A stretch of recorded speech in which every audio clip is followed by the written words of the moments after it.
ونصلی علی رسولہ الکریم اما بعد فاعوذ باللہ من الشیطان الرجیم بسم اللہ الرحمن الرحیم رب اشرح لی صدری ویسر لی امری واحلل عقدۃ من لسانی یفقہوا قولی۔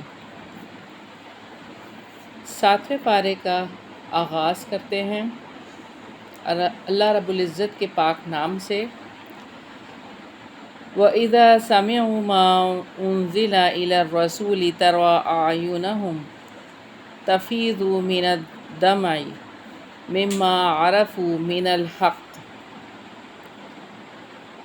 يَقُولُونَ رَبَّنَا آمَنَّا فَاكْتُبْنَا مَعَ الشَّاهِدِينَ۔ اور جب وہ سنتے ہیں جو رسول کی طرف نازل کیا گیا تو آپ دیکھتے ہیں کہ ان کی آنکھیں آنسوؤں سے بہہ رہی ہوتی ہیں، اس وجہ سے کہ انہوں نے حق کو پہچان لیا ہے۔ وہ کہتے ہیں کہ اے ہمارے رب، ہم ایمان لے آئے، چنانچہ ہمارا نام گواہی دینے والوں کے ساتھ لکھ لے۔ یہ وہ واقعہ ہے، واقعے کے بعد اللہ تعالیٰ نے اس کی بات کہی ہے کہ جب حبشہ میں نجاشی کے دربار میں سیدنا جعفر طیار رضی اللہ عنہ نے تلاوت کی تھی، جب نجاشی نے کہا تھا کہ تمہارا رسول کیا سناتا ہے، تو حضرت جعفر صادق نے تلاوت کی، جس پر نجاشی کی جو تاثرات تھے وہ اللہ تعالیٰ نے اپنی کتاب میں محفوظ کر دیے، اور وہ زار و قطار رو رہا تھا نجاشی، اور یہی بات تھی کہ اس نے سچ کہا، یعنی حضرت جعفر صادق کی بات کو یہی اس نے کہا تھا کہ آپ بالکل سچ کہہ رہے ہیں۔ سیدنا عبداللہ بن زبیر رضی اللہ عنہ فرماتے ہیں کہ یہ آیت نجاشی اور اس کے ساتھیوں کے بارے میں نازل ہوئی۔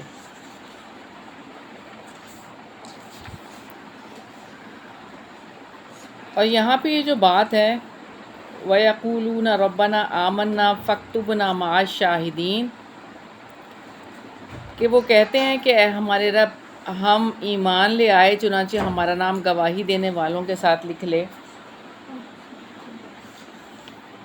ہمارا کام بھی حق کی گواہی دینا ہے، ہم سب کا۔ کبھی ہم نے سوچا کہ جب ہم سے اللہ تعالیٰ پوچھے گا تو ہم نے کیا جواب دینا ہے؟ آگے اللہ تعالیٰ فرماتے ہیں اور ہمیں کیا ہے کہ اللہ تعالیٰ پر اور اس حق پر ہم ایمان نہ لائیں جو ہمارے پاس آیا ہے، جبکہ ہم یہ حرص رکھتے ہیں کہ ہمارا رب ہمیں نیک لوگوں کے ساتھ شامل کر لے۔ سو اللہ تعالیٰ انہیں اس بات کے بدلے میں جو انہوں نے کہا ایسے باغات دے گا جن کے نیچے نہریں بہتی ہیں، ان میں وہ ہمیشہ رہنے والے ہیں، اور یہ نیک عمل کرنے والوں کی جزا ہے۔ یعنی وہ قول ان کی پوری زندگی کا نمائندہ تھا۔ انہوں نے اللہ تعالیٰ کے کلام سے سچائی کو پا لیا اور سچائی ان کے اندر اتر گئی۔ انہوں نے حق کو پا لیا تو ان کی تمنا اور توجہ کا مرکز ہی بدل گیا۔ پھر فرمایا وَالَّذِينَ كَفَرُوا وَكَذَّبُوا بِآيَاتِنَا أُولَٰئِكَ أَصْحَابُ الْجَحِيمِ، اور جن لوگوں نے کفر کیا اور ہماری آیات کو جھٹلایا وہی لوگ دوزخ والے ہیں۔ سیدنا ابو ہریرہ رضی اللہ عنہ سے روایت ہے کہ نبی پاک صلی اللہ علیہ وسلم نے فرمایا کہ تمہاری یہ دنیا کی آگ جسے ابن آدم جلاتا ہے، یہ جہنم کی آگ سے 70واں حصہ ہے۔ صحابہ نے عرض کی اللہ کی قسم یا رسول اللہ صلی اللہ علیہ وسلم، انسانوں کو جلانے کے لیے تو دنیا کی یہی آگ کافی تھی۔ آپ صلی اللہ علیہ وسلم نے فرمایا لیکن وہ تو دنیا کی آگ سے 69 درجے زیادہ گرم ہے، اور اس کا ہر حصہ اس دنیا کی آگ کے برابر گرم ہے۔ بخاری کی 3265 نمبر روایت ہے۔ اب یہاں پر دیکھیں کہ اللہ تعالیٰ نے کیسے اس جہنم سے بچنے کے لیے کہا ہے، اور کافروں کی یہاں پر بات بتا کر ہمارے لیے یہ بات ہے کہ ہم ان چیزوں سے بچ جائیں۔ رکوع نمبر 2 ہے یا ایھا الذین آمنوا لا تحرموا طیبات ما احل اللہ لکم ولا تعتدوا ان اللہ لا يحب المعتدین۔ اے لوگو جو ایمان لائے ہو، ان پاک چیزوں کو حرام نہ ٹھہراؤ جو اللہ تعالیٰ نے تمہارے لیے حلال کی ہیں، اور نہ ہی حد سے بڑھو، یقیناً اللہ تعالیٰ حد سے بڑھنے والوں کو پسند نہیں کرتا۔ امام ترمذی نے ابن عباس رضی اللہ عنہما سے روایت کی ہے کہ ایک شخص رسول اللہ صلی اللہ علیہ وسلم کی خدمت میں حاضر ہوا اور عرض کیا، یا رسول اللہ صلی اللہ علیہ وسلم، میں جس وقت گوشت کھاتا ہوں تو عورتوں کے لیے ہیجان پیدا ہو جاتا ہے اور شہوت کا غلبہ ہو جاتا ہے، اس لیے میں نے اپنے اوپر گوشت کو حرام کر لیا ہے۔ اس پر اللہ تعالیٰ نے یہ آیت نازل فرمائی کہ جو چیزیں اس نے تمہارے لیے حلال کی ہیں ان میں سے لذیذ چیزیں اپنے اوپر حرام مت کرو۔ اس آیت کے خصوصی مخاطبین صحابہ رضی اللہ عنہم اور عمومی طور پر سارے اہل ایمان ہیں۔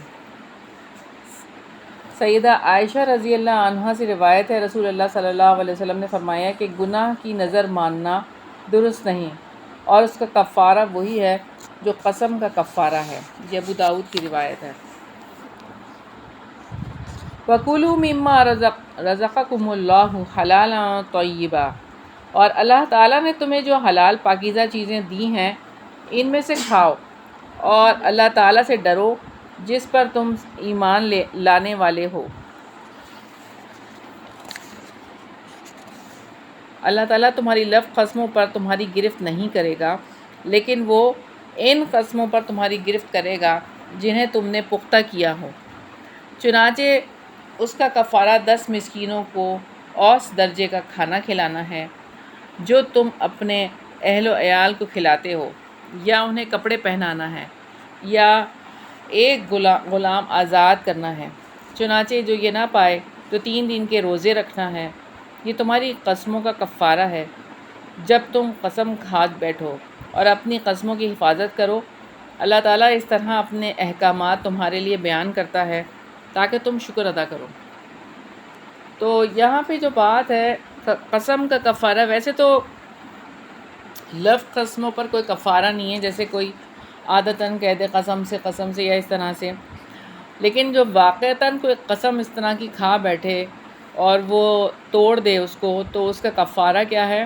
10 مسکینوں کو اوس درجے کا کھانا کھلانا ہے، یا 10 مسکینوں کو کپڑے پہنانا، یا اگر اس کی استطاعت، اور یا ایک غلام آزاد کرنا، اور یا ان کی استطاعت نہ ہو تو پھر 3 روزے رکھنا۔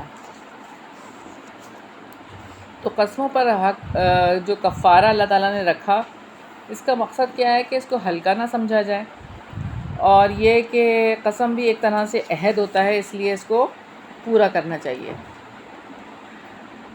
آگے فرمایا، یا ایھا الذین آمنوا انما الخمر والمیسر والانصاب والازلام رجس من عمل الشیطان فاجتنبوہ لعلکم تفلحون۔ اے لوگو جو ایمان لائے ہو، بلا شبہ شراب اور جوا اور شرک کے لیے نصب کیے گئی چیزیں اور قسمت آزما تیر سب گندے شیطانی کام ہیں، چنانچہ تم ان سے اجتناب کرو تاکہ تم فلاح پاؤ۔ امام احمد نے ابو ہریرہ رضی اللہ عنہ سے روایت کیا ہے کہ رسول اللہ صلی اللہ علیہ وسلم مدینہ منورہ تشریف لائے تو لوگ شراب پیتے تھے اور جوئے کا مال کھاتے تھے۔ لوگوں نے رسول اللہ صلی اللہ علیہ وسلم سے ان دونوں چیزوں کے بارے میں دریافت کیا۔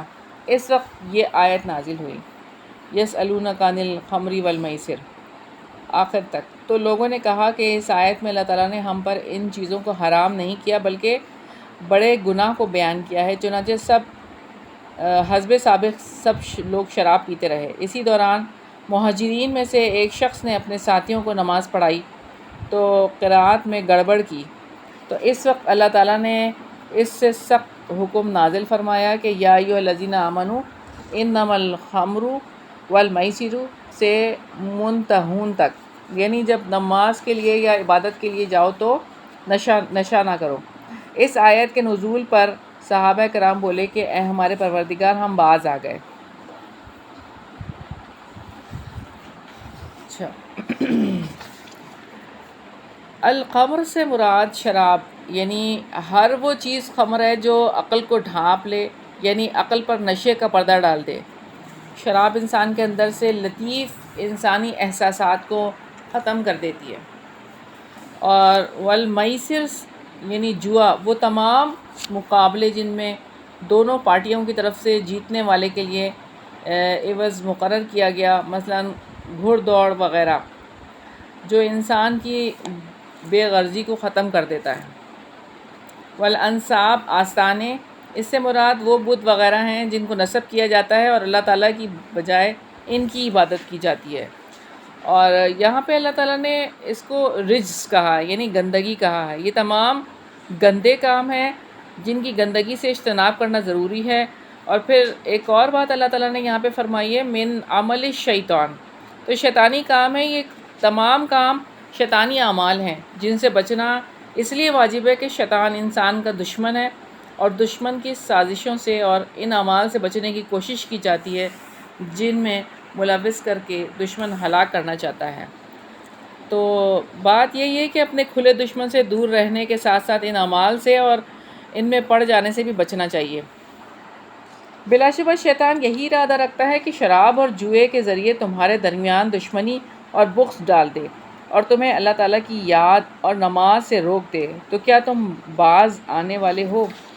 آج ہمارے معاشرے میں، ہمارے پاکستان میں جو حال ہو گیا، جوان بچے اسکولوں میں نشہ پرووائڈ کیا جا رہا ہے، اور کس طریقے سے جو ہے وہ ہماری نوجوان نسل کو نشے میں لگا کے ان کے جو ہے وہ حالات اس طرح سے خراب کیے جا رہے ہیں. تو اللہ تعالیٰ سے ہی دعا ہے کہ اللہ تعالیٰ ہمیں ان سب کی روک تھام کے لیے کچھ نہ کچھ کرنے کی توفیق عطا فرمائے، اور بچوں کو جو ہے وہ ان چیزوں سے نفرت دلانا اور ان چیزوں کے حوالے سے اویئرنیس دلانا ہمارا کام ہے، کہ وہاں پر اگر کوئی ایسا ہو بھی رہا ہے اسکول وغیرہ میں تو اس چیزوں سے خود ہی بچے بچ جائیں اللہ کی مدد سے. نبی پاک صلی اللہ علیہ وسلم نے اس وقت جب یہ شراب کی حرمت کے احکام نازل ہوئے تو منادی کو حکم دیا اور انہوں نے اعلان کرنا شروع کیا. ابو طلحہ رضی اللہ عنہ نے کہا باہر جا کے دیکھو یہ آواز کیسی ہے.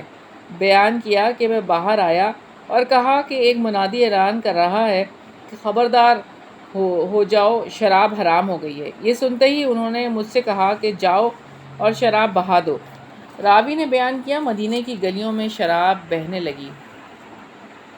سیدنا ابن عمر رضی اللہ عنہما سے روایت ہے کہ رسول اللہ صلی اللہ علیہ وسلم نے ارشاد فرمایا، ہر نشہ لانے والی چیز یعنی خمر یعنی شراب ہے، اور ہر نشہ والی چیز حرام ہے.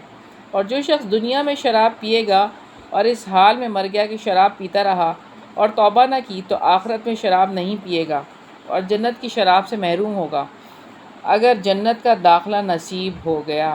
یہ مسلم کی 168 نمبر روایت ہے. سیدنا ابن عمر رضی اللہ عنہما سے روایت ہے کہ رسول اللہ صلی اللہ علیہ وسلم نے فرمایا، اللہ تعالیٰ نے لعنت کی شراب پر اور اس کے پینے والے پر اور اس کے پلانے والے پر اور اس کے بیچنے والے پر اور اس کے خریدنے والے پر اور شراب بنانے والے پر اور بنوانے والے پر اور جو شراب کو کسی کے پاس لے جائے اس پر اور جس کے پاس لے جائے اس پر بھی. بہت تکلیف دہ صورتحال ہے اس حوالے سے کہ پینڈیمک کے دور میں شراب کی سپلائی ہو رہی تھی، یہ نہیں رکی تھی، باقی چیزیں رک گئی تھیں. یہ اپنی اسی اس میں حال میں جو ہے وہ سپلائی ہو رہی تھی.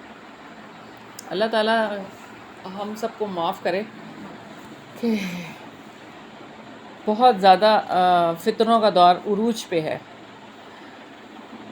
پھر فرمایا اور اللہ تعالیٰ کی اطاعت کرو اور اس کے رسول کی اطاعت کرو اور ان کی نافرمانی سے بچو. پھر اگر تم نے منہ موڑا تو جان لو کہ بلا شبہ ہمارے رسول کے ذمے صرف کھول کر پہنچا دینا ہے. جو ایمان لائے اور جنہوں نے نیکیاں کیں ان پر ان میں کوئی گناہ نہیں، جو وہ کھا چکے۔ جب وہ اللہ تعالیٰ سے ڈر گئے اور وہ ایمان لائے اور انہوں نے نیکیاں کیں، پھر وہ اللہ تعالیٰ سے ڈرتے رہے اور وہ ایمان لائے، پھر بھی وہ اللہ تعالیٰ سے ڈرتے ہی رہے اور انہوں نے نیکیاں کیں، اور اللہ تعالیٰ نیکی کرنے والوں سے محبت کرتا ہے۔ یہاں پہ آپ دیکھیں کہ اس آیت میں تقوی کی 3 بار تکرار کی گئی ہے۔ پہلے مقام پر ایمان، عمل صالح اور تقوی کا ذکر کیا گیا ہے۔ دوسرے مقام پر تقوی اور ایمان کا ذکر کیا گیا ہے۔ حقیقت یہ ہے کہ اندر کے شعور کی وجہ سے ہی اللہ تعالیٰ انسان کے ساتھ ہر وقت جڑا رہتا ہے۔ اور تیسرے مقام پر تقوی اور احسان کا ذکر کیا گیا ہے، اور حقیقت یہ ہے کہ اعمال میں حسن اور اندر کے شعور کے درمیان ایک رابطہ ہوتا ہے۔ رکوع نمبر 3 ہے، یا ایھا الذین آمنوا لیبلونکم اللہ بشیء من الصید۔ اے لوگو جو ایمان لائے ہو، اللہ تعالیٰ تمہیں شکار میں سے کسی چیز سے ضرور آزمائے گا۔ تمہارے ہاتھ میں تمہارے نیزے اس تک پہنچتے ہوں گے تاکہ اللہ تعالیٰ جان لے کہ اس سے بن دیکھے کون ڈرتا ہے، پھر اس کے بعد جس نے زیادتی کی تو اس کے لیے دردناک عذاب ہے۔ اے لوگو جو ایمان لائے ہو، جب تم حالت احرام میں ہو تو شکار کو نہ مار ڈالو، اور تم میں سے جو بھی جان بوجھ کر اسے مارے گا تو اس کا بدلہ اس کی مانند جانور ہے جو اس نے مارا ہے۔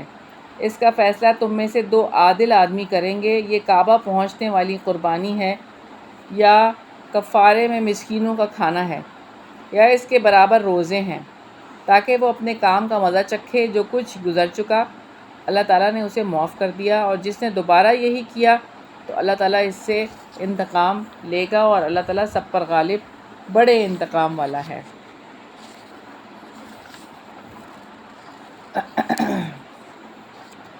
پھر فرمایا، تمہارے لیے سمندر کا شکار اور اس کا کھانا حلال کر دیا گیا ہے، جو تمہارے لیے اور قافلوں کے لیے سامان زندگی ہے، اور جب تک تم حالت احرام میں ہو تم پر خشکی کا شکار حرام کر دیا گیا، اور اللہ تعالیٰ سے ڈر جاؤ جس کی طرف تم سب کو اکٹھا کیا جائے گا۔ ابو ہریرہ رضی اللہ عنہ فرماتے ہیں کہ ہم رسول اللہ صلی اللہ علیہ وسلم کے ساتھ حج یا عمرے میں تھے، اتفاق سے ٹڈیوں کا دل آ پہنچا۔ ہم نے انہیں مارنا اور پکڑنا شروع کیا، لیکن پھر خیال آیا کہ ہم تو احرام کی حالت میں ہیں، انہیں کیا کریں گے؟ چنانچہ ہم نے جا کر نبی کرم صلی اللہ علیہ وسلم سے مسئلہ پوچھا تو آپ صلی اللہ علیہ وسلم نے ارشاد فرمایا کہ دریائی جانوروں کے شکار میں کوئی حرج نہیں۔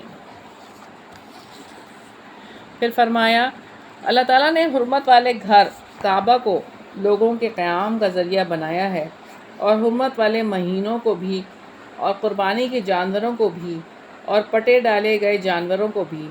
اس کی وجہ یہ ہے کہ تم جان لو کہ یقیناً اللہ تعالیٰ جانتا ہے جو بھی آسمانوں میں ہے اور جو زمین میں ہے، اور بلا شبہ اللہ تعالیٰ ہر چیز کو خوب جاننے والا ہے۔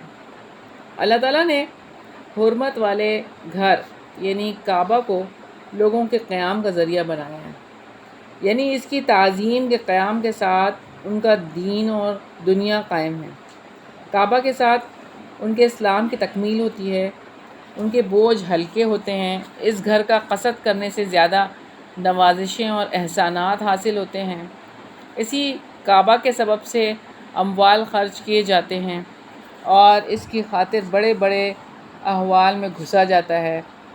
اسی محترم گھر میں دور دور سے مختلف رنگ و نسل کے مسلمان اکٹھے ہوتے ہیں، ایک دوسرے سے متعارف ہوتے ہیں اور ایک دوسرے سے مدد لیتے ہیں، مصالح عام میں ایک دوسرے سے مشورہ کرتے ہیں، ان کے درمیان ان کے دینی اور دنیاوی مفادات کے ضمن میں روابط استوار ہوتے ہیں۔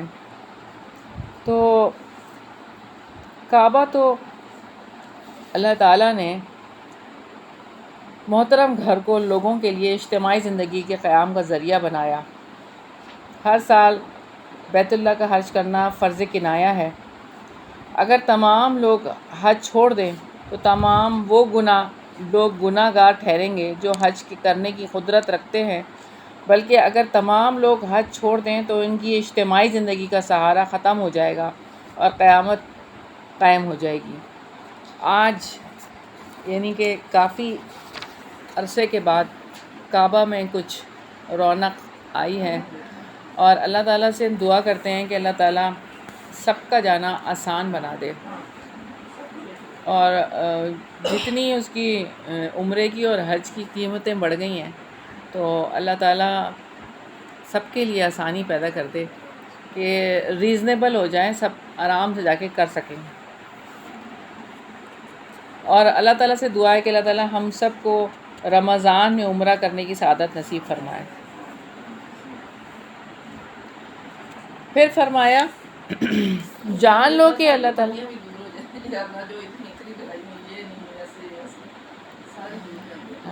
انشاء اللہ تعالیٰ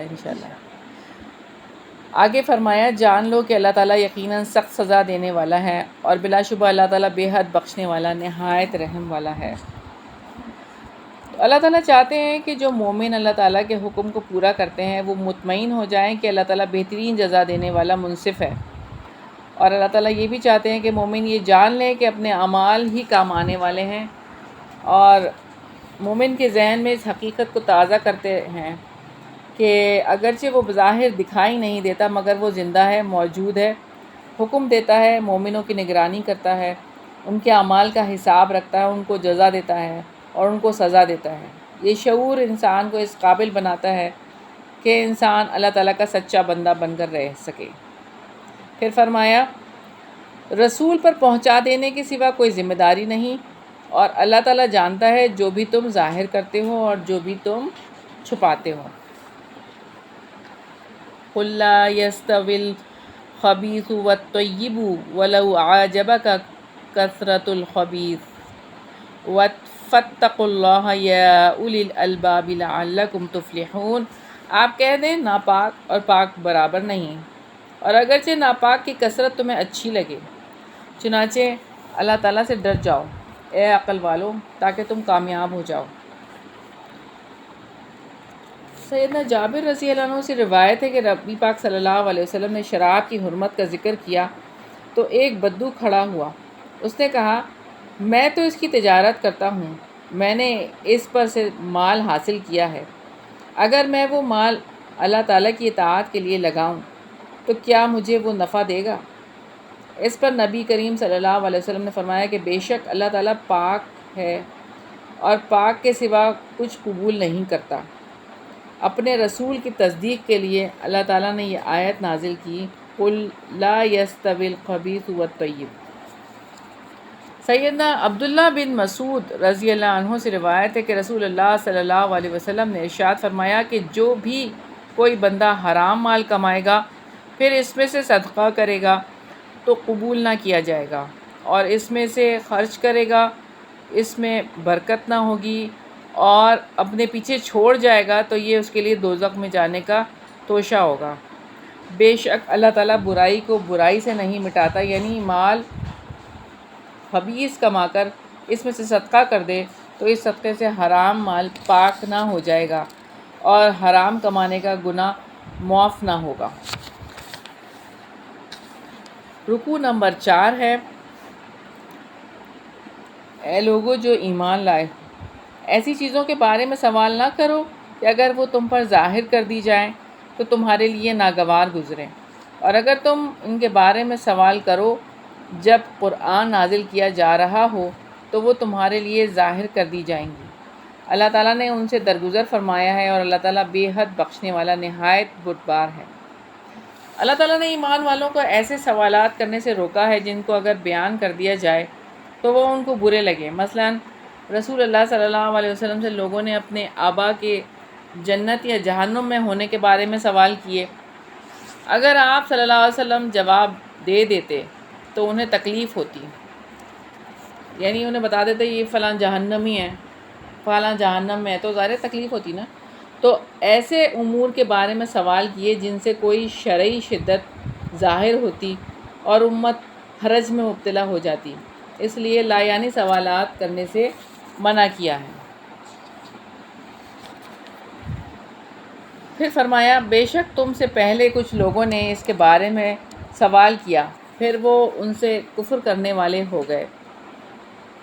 اللہ تعالیٰ نے نہ کوئی بحیرہ اور نہ ہی صاحبہ اور نہ ہی وسیلہ اور نہ ہی حام مقرر کیا ہے، بلکہ جن لوگوں نے کفر کیا وہ اللہ تعالیٰ پر جھوٹ باندھتے ہیں اور ان میں سے اکثر عقل نہیں رکھتے۔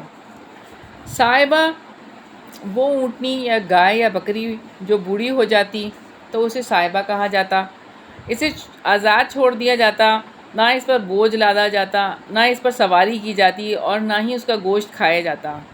بعض لوگ نظر مان کر بھی اسے صاحبہ بنا کر چھوڑ دیتے،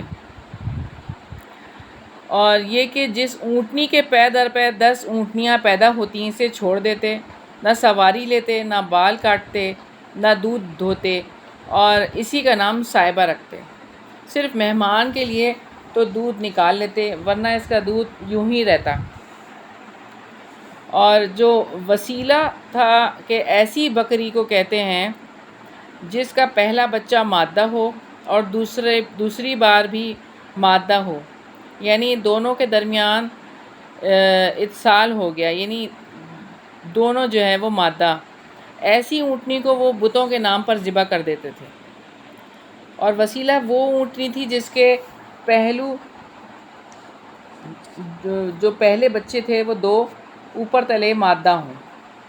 اور حام اس اونٹ کو کہتے تھے جس کے نطفے سے 10 بچے پیدا ہوں۔ اس کے لیے وہ کہتے تھے کہ اس نے اپنی پیٹھ کو بچا لیا ہے، اس لیے وہ اسے چراگاہ پر اور پانی سے نہیں روکتے تھے۔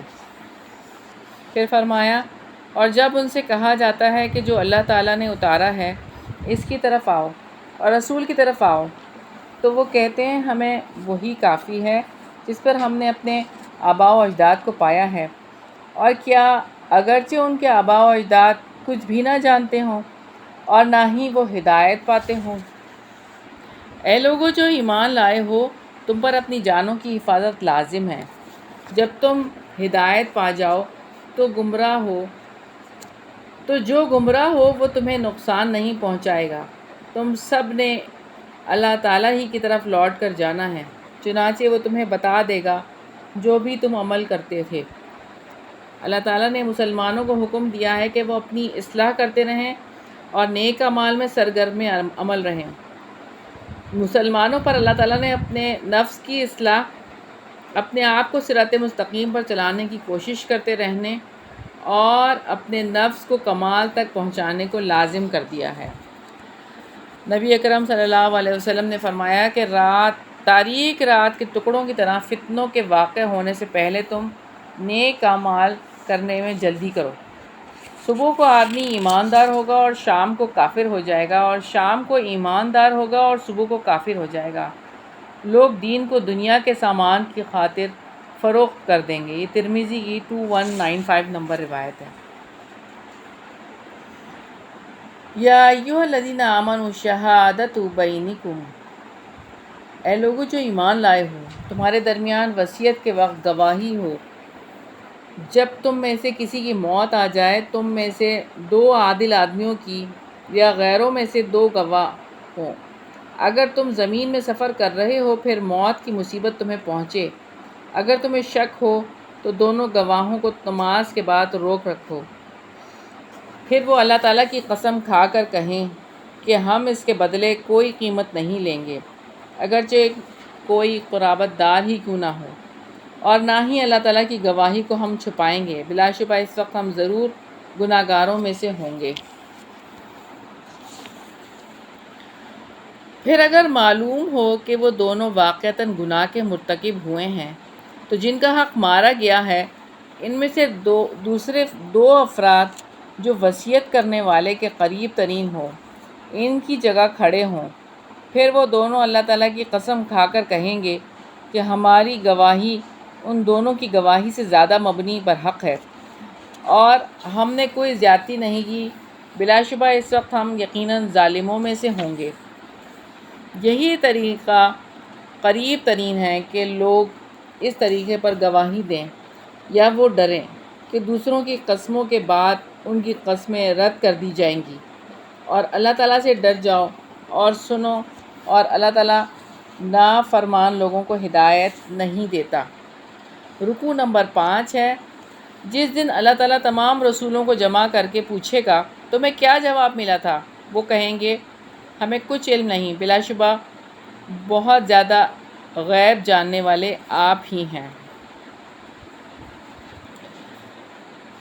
جب اللہ تعالیٰ فرمائے گا کہ اے عیسیٰ ابن مریم، اپنے اوپر اور اپنی والدہ پر میرے انعام کو یاد کرو، جب میں نے روح پاک سے تمہاری مدد کی، تم لوگوں سے ماں کی گود میں بھی اور بڑی عمر میں بھی کلام کرتے تھے، اور جب میں نے تمہیں کتاب اور حکمت اور تورات اور انجیل کی تعلیم دی، اور جب تم میرے حکم سے مٹی سے پرندے کی صورت جیسی بناتے تھے، پھر تم نے اس میں پھونک مارتے تو وہ میرے حکم سے حقیقی پرندہ بن جاتا تھا، اور تم پیدائشی اندھے اور کوڑی کو میرے حکم سے تندرست کر دیتے تھے، اور جب تم میرے حکم سے مردوں کو زندہ کرتے تھے، اور جب میں نے بنی اسرائیل کو تم سے روکے رکھا، جب تم ان کے پاس کھلی نشانیاں لے کر آئے، تو ان میں سے ان لوگوں نے کہا جنہوں نے کفر کیا کہ یہ کچھ نہیں ہے مگر ایک کھلا جادو ہے۔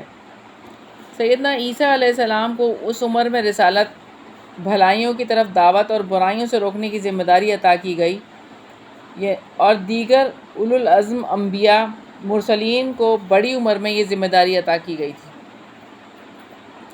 عیسیٰ علیہ السلام تمام انبیاء کرام میں اس وجہ سے ممتاز ہیں کہ انہوں نے پنگوڑے میں کلام فرمایا۔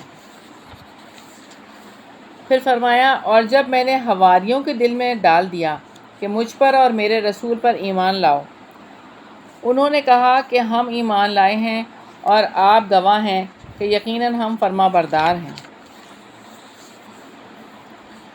اور جب حواریوں نے کہا اے عیسیٰ ابن مریم، کیا آپ کا رب استطاعت رکھتا ہے کہ آسمان سے ہمارے لیے ایک خوان اتار دے؟ عیسیٰ نے کہا اگر تم مومن ہو تو اللہ تعالیٰ سے ڈر جاؤ۔ یہاں پہ ہم دیکھتے ہیں کہ حواریوں نے، ان کے مددگاروں نے مطالبہ کیا تھا کہ ایسا دسترخوان اتارا جا سکتا ہے کہ جس پر کھانا لگا ہوا ہو۔ حواریوں کا مطالبہ اس بنیاد پر نہیں تھا کہ انہیں اللہ تعالیٰ کی قدرت پر کوئی شک تھا، بلکہ یہ درخواست تھی جو انتہائی ادب اور احترام سے پیش کی گئی تھی۔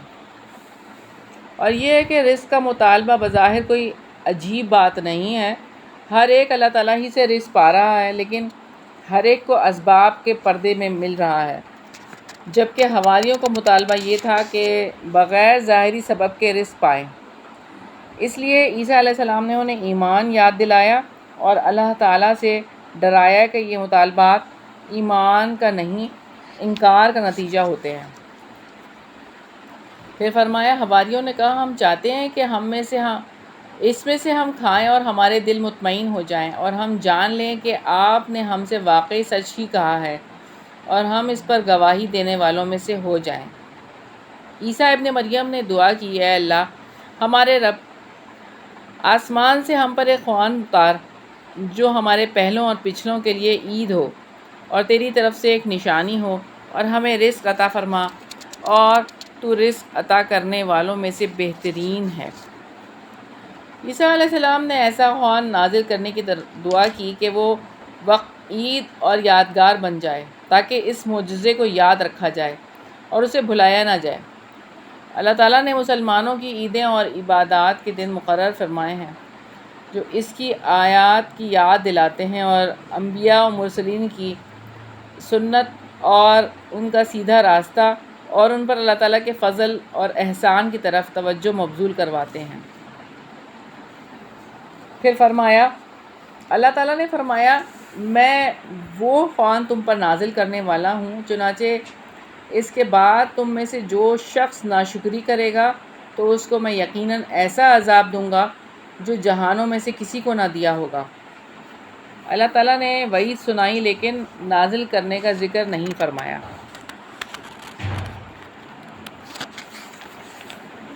رکوع نمبر 6 ہے، وَإِذْ قَالَ اللَّهُ يَا عِيسَى ابْنَ مَرْيَمَ أَأَنْتَ قُلْتَ لِلنَّاسِ اتَّخِذُونِي وَأُمِّيَ إِلَٰهَيْنِ مِن دُونِ اللَّهِ قَالَ سُبْحَانَكَ مَا يَكُونُ لِي أَنْ أَقُولَ مَا لَيْسَ لِي بحق ان كنت قلته فقد علمته تعلم ما في نفسي ولا أعلم ما في نفسك إنك أنت علام الغیوب۔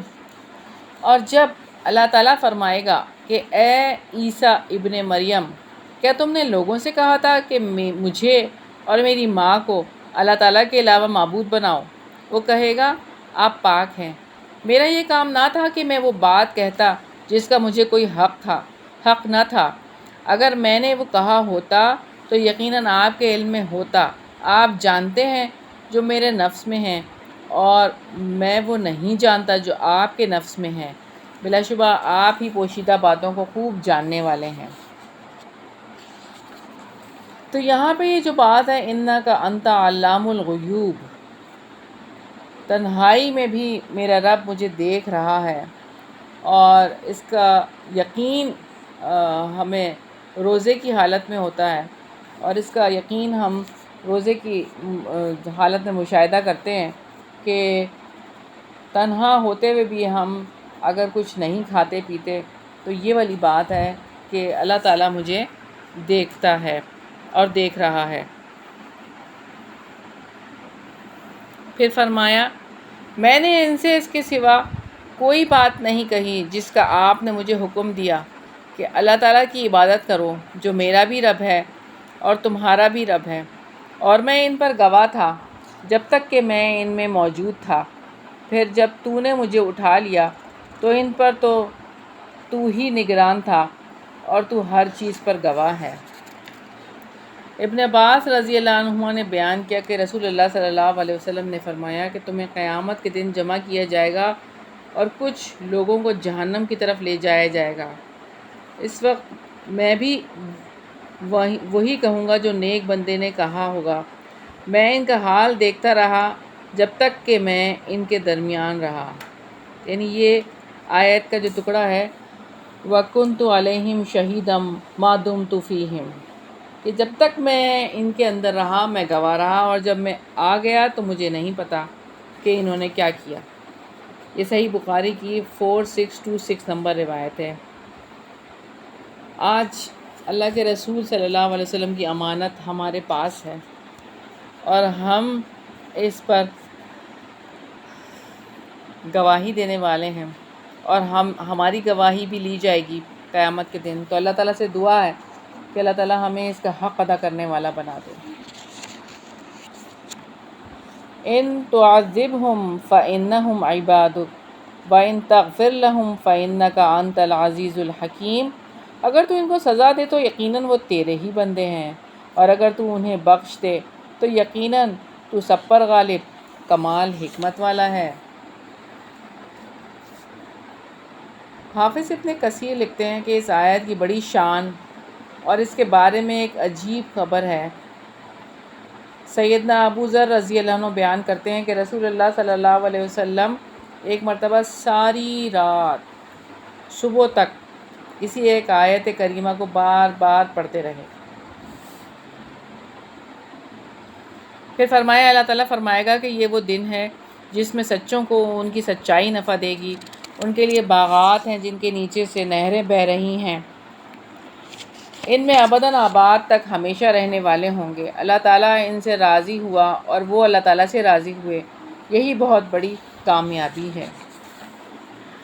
لِلَّهِ مُلْكُ السَّمَاوَاتِ وَالْأَرْضِ وَمَا فِيهِنَّ وَهُوَ عَلَى كُلِّ شَيْءٍ قَدِيرٌ، آسمانوں اور زمین کی بادشاہت اللہ تعالیٰ ہی کے لیے ہے اور جو کچھ ان کے درمیان ہے، اور وہی ہر چیز پر پوری طرح قدرت رکھنے والا ہے۔ رکوع نمبر 7 ہے، اور اس سے پہلے ہم دیکھ رہے ہیں کہ ہماری سورت کا اختتام ہو گیا سورہ مائدہ کا۔ اللہ تعالیٰ سے دعا ہے کہ ہماری کمیوں کو کوتاہیوں کو معاف فرما دے، اور اللہ تعالیٰ اس میں جو کچھ ہم نے پڑھا ہے اللہ تعالیٰ اس پر عمل کرنے والا بنا دے اور ہماری ٹوٹی پھوٹی کوششوں کو قبول فرما لے۔ اگلی صورت ہے سورہ الانعام۔ بسم اللہ الرحمن الرحیم۔ سورہ انعام مکی صورت ہے، اس کی 165 آیات اور 20 رکوع ہیں۔ مصحف میں ترتیب کے اعتبار سے یہ چھٹی صورت ہے اور نزولی ترتیب کے اعتبار سے یہ 55 نمبر پر ہے۔ انعام مویشی جانوروں کا ذکر ہے اس کے اندر، اس وجہ سے اس صورت کا نام انعام ہے۔ اور اس صورت میں عقیدہ اور اصول ایمان کے موضوع ہیں۔ یہ اپنے مقاصد اور اہداف کے اعتبار سے مدنی صورتوں میں سے مختلف ہے، جیسے کہ سورہ بقرہ، آل عمران، النساء اور المائدہ جو پہلے گزر چکی۔ اس میں مسلمانوں کی جماعت کی تنظیم کے لیے روزے، حج، سزاؤں اور خاندان کے احکامات نہیں دیے گئے۔ اس میں قتال، دعوت اسلام پر خارجیوں سے جنگ وغیرہ کا ذکر نہیں ہے۔ اسی طرح اہل میں سے یہود و نصارہ اور منافقوں وغیرہ کا تذکرہ بھی نہیں ہے۔ یہ سب سے بڑے اور بنیادی معاملے اصول عقیدہ اور ایمان پر مشتمل ہے۔ ابن عباس رضی اللہ عنہ فرماتے ہیں کہ سورہ انعام ایک ہی بار رات کے وقت مکہ میں اتری، یعنی ہجرت سے قبل۔ اس کے آس پاس 70,000 فرشتے تھے جن کی تسبیح گونج رہی تھی۔ سورہ انعام کے ساتھ فرشتوں کی اتنی بڑی جماعت تھی کہ اس سے آسمان اور زمین کی فضا بھری ہوئی تھی اور ان کی تسبیح گونج رہی تھی، اور ان میں سے زمین ہلنے لگی تھی۔ اس وقت آپ بھی سبحان اللہ العظیم، سبحان اللہ العظیم پڑھ رہے تھے۔ بسم اللہ الرحمن الرحیم، الحمد للہ الذی خلق السماوات والارض وجعل الظلمات والنور ثم الذین کفروا بربہم یعدلون۔ سب تعریف اللہ تعالیٰ ہی کے لیے ہے جس نے آسمانوں اور زمین کو پیدا کیا اور تاریکیوں اور روشنی کو بنایا۔ پھر بھی جن لوگوں نے کفر کیا وہ اپنے رب کے ساتھ دوسروں کو برابر ٹھہراتے ہیں۔ وہی ہے جس نے تمہیں مٹی سے پیدا کیا، پھر ایک وقت مقرر کر دیا اور ایک مقررہ وقت اسی کے پاس ہے، پھر بھی تم شک کرتے ہو۔ اور ان کے رب کی نشانیوں میں سے کوئی نشانی ان کے پاس نہیں آتی مگر وہ اس سے منہ موڑنے والے ہوتے ہیں۔ اس سے پچھلی آیت ہے، اور وہی اللہ تعالیٰ آسمانوں میں ہے اور وہی زمین میں بھی ہے، اور تمہارا پوشیدہ اور تمہارا ظاہر جانتا ہے، اور جو کچھ تم کماتے ہو وہ بھی جانتا ہے۔ پس یقیناً انہوں نے حق کو جھٹلا دیا جب وہ ان کے پاس آیا، چنانچہ جلد ہی ان کے پاس وہ خبریں بھی آئیں گی جس کا وہ مذاق اڑاتے تھے۔ تو لوگ جس چیز کا مذاق اڑاتے ہیں وہ حق ہے، اور حق پر عمل کرنے والوں کا۔ اور آج بھی آپ دیکھیں کہ اتنی جہالت ہے، اس وجہ سے لوگ مذاق اڑاتے ہیں اور حق سے دشمنی کرتے ہیں، حق کو کمتر سمجھتے ہیں، دنیا کی حقیقت کو سمجھتے ہی نہیں ہے کہ دنیا کس لیے بنائی گئی۔ اور آج آپ دیکھ لیں کہ مائیں بھی اپنی بیٹیوں کے لیے کیا چیز پسند کرتی ہیں، یعنی کہ ان کے رشتے نہیں ہوں گے اگر وہ دین پہ چلیں گی تو بیٹوں کے لیے داڑھی نہیں رکھو، بیٹیوں کے لیے آپ پردہ نہیں کرو، رشتے کیسے ہوں گے، اس طرح کی باتیں۔ آگے فرماتے ہیں اللہ تعالیٰ، کیا انہوں نے نہیں دیکھا کہ ان سے پہلے ہم نے کتنی قوموں کو ہلاک کر دیا جن کے ہم نے زمین میں وہ اقتدار عطا کیا تھا جو تمہیں بھی عطا نہیں کیا، اور ہم نے ان پر آسمان سے موسلا دھار بارشیں برسائیں اور ہم نے نہریں بنائیں جو ان کے گھروں کے نیچے سے بہتی تھیں، پھر ہم نے ان کے گناہوں کی وجہ سے انہیں ہلاک کر دیا، اور ان کے بعد ہم نے دوسری قوموں کو پیدا کیا۔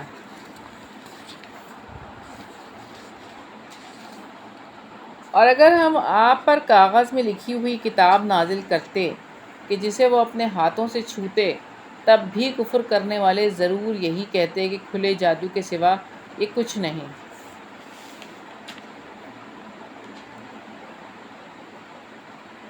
اور انہوں نے کہا کہ اس پر کوئی فرشتہ کیوں نازل نہیں کیا گیا، اور اگر ہم کوئی فرشتہ نازل کر دیتے تو ضرور کام ہی ختم ہو جاتا، پھر وہ مہلت نہ دیے جاتے۔ اور اگر ہم اسے فرشتہ بناتے تو ہم ضرور اس کو بھی آدمی بناتے، اور ہم یقیناً انہیں اسی شبے میں ڈال دیتے جس میں وہ اب پڑے ہیں۔ اور بلا شبہ آپ سے پہلے بھی یقیناً بہت سے رسولوں کا مذاق اڑایا گیا، تو ان میں سے جن لوگوں نے مذاق اڑایا ان کو اسی عذاب نے آ گھیرا جس کا وہ مذاق اڑاتے تھے۔ رکوع نمبر 8 ہے قُلْ سِیرُوا فِی الْأَرْضِ ثُمَّ انظُرُوا کَیْفَ کَانَ عَاقِبَةُ الْمُکَذِّبِینَ، آپ کہہ دیں زمین میں چلو پھرو، پھر دیکھو کہ جھٹلانے والوں کا کیسا انجام ہوا ہے۔ اللہ تعالیٰ نے اہل بصیرت کے لیے انہیں نشان عبرت بنا دیا کہ اللہ تعالیٰ فرماتے ہیں کہ ایسی جگہوں کو دیکھو کہ جھٹلانے والوں کا کیا انجام ہوا۔ آپ پوچھیں کس کے لیے جو آسمان میں ہے اور جو زمین میں ہے، آپ کہہ دیں اللہ تعالیٰ ہی کے لیے ہے، اس نے رحمت کرنا اپنے اوپر لکھ دیا ہے، وہ قیامت کے دن ضرور بضرور تمہیں جمع کرے گا جس میں کوئی شک نہیں۔ جن لوگوں نے اپنے آپ کو خسارے میں ڈالا ہے وہی اس پر ایمان نہیں لاتے۔ سیدنا ابو ہریرہ رضی اللہ عنہ سے روایت ہے، اللہ تعالیٰ نے جب مخلوقات کو پیدا کیا تو ایک ایسی کتاب جو اس کے پاس عرش پر لکھا کہ میری رحمت میرے غضب پر غالب ہو گئی۔ بخاری کی 7404 نمبر روایت ہے۔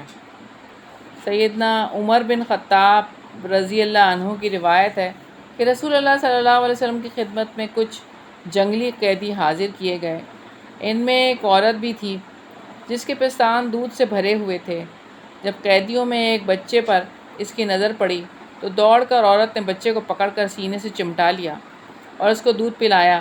نبی کرم صلی اللہ علیہ وسلم نے فرمایا، دیکھو کیا یہ عورت اپنے بچے کو آگ میں پھینک سکتی ہے؟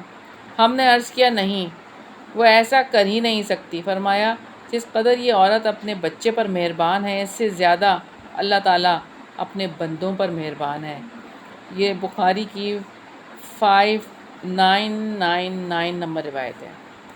سیدنا عمر بن عاص رضی اللہ عنہ سے روایت ہے، نبی اکرم صلی اللہ علیہ وسلم نے فرمایا، رحم کرنے والوں پر اللہ تعالیٰ کا رحم ہوگا۔ تم لوگ اہل زمین پر رحم کرو، تم پر وہ رحم کرے گا جو آسمانوں میں ہے۔ تو اللہ تعالیٰ تو اس شخص پر رحم نہیں کرتا جو لوگوں پر رحم نہیں کرتا۔ تو یہ بخاری اور مسلم کی روایت ہے۔ پھر فرمایا، اور اللہ تعالیٰ ہی کا ہے جو بھی رات اور دن میں ٹھہرا ہوا ہے، اور وہ سب کچھ سننے والا، سب کچھ جاننے والا ہے۔ آپ کہہ دیں کیا میں اللہ تعالیٰ کے سوا کسی اور کو دوست بناؤں جو آسمانوں اور زمین کا پیدا کرنے والا ہے، اور وہی کھلاتا ہے اور اسے کھلایا نہیں جاتا؟ آپ کہہ دیں یقیناً مجھے تو یہ حکم دیا گیا ہے کہ میں سب سے پہلا ہوں جو اسلام لائے، اور آپ ہرگز مشرکوں میں سے نہ بنیں۔ آپ کہہ دیں اگر میں اپنے رب کی نافرمانی کروں تو میں ایک بڑے دن کے عذاب سے ڈرتا ہوں۔ اس دن جو کوئی اس سے ہٹا دیا گیا تو یقیناً اسی پر اللہ تعالیٰ نے رحم کیا، اور یہی واضح کامیابی ہے۔ اور اگر اللہ تعالیٰ آپ کو کوئی نقصان پہنچائے تو اس کے سوا کوئی اس کا دور کرنے والا نہیں، اور اگر وہ آپ کو کوئی بھلائی پہنچائے تو وہی ہر چیز پر پوری طرح قدرت رکھنے والا ہے۔ نبی اکرم صلی اللہ علیہ وسلم نے فرمایا،